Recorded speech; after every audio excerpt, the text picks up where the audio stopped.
It's not good for a president. It's probably good for a government president, but it's okay for a president of a company, I think. Yeah. So that was definitely a plus. And plus, I love construction. I love being out in the field. I love that.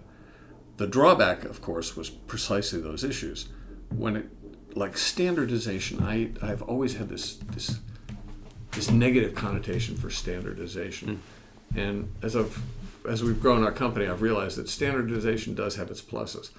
Like when we first started out, if you were an owner and you worked for 3 different people in our company, you would get 3 different looks of paperwork. They'd all be totally different because everybody did their own. And we've finally got Procore now, and we're starting to sort of settle down into a rational system, which is, it turns out that's good because it does give you some predictability on what you're doing. You're not inventing everything over.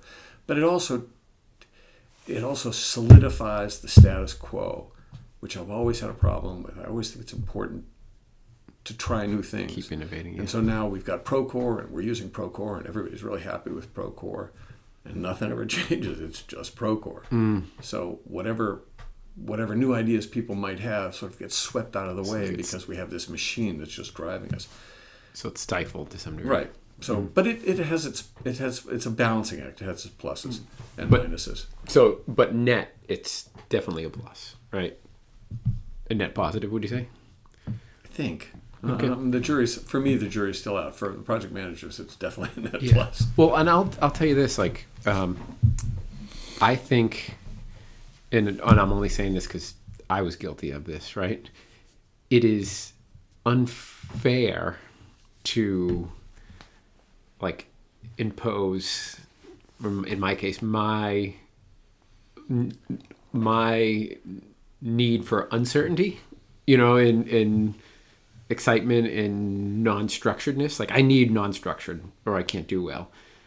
There are other people that it's the opposite is for them. So if you have some project manager and they need structure, like, we're making them suffer. Yeah, but they will never change the world. You'll change the world.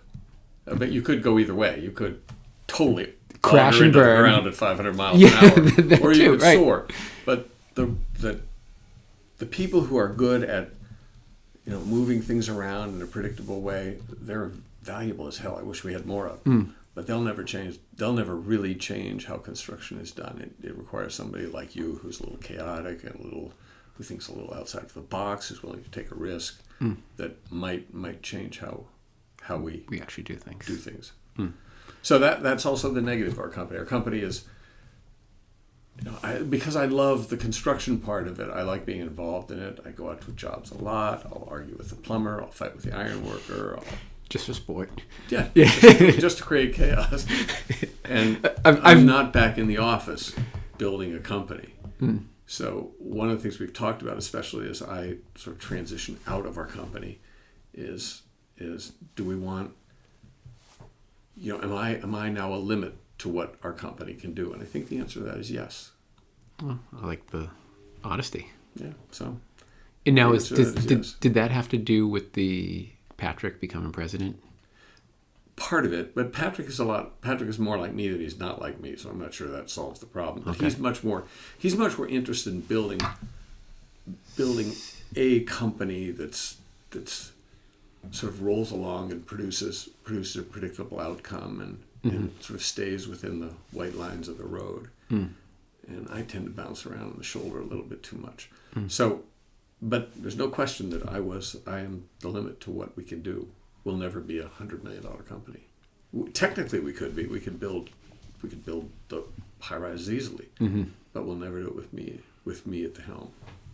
So now the structure is there's a president who's not you, and then you, CEO or what? I'm the CEO. You're the CEO. And how's that delineation?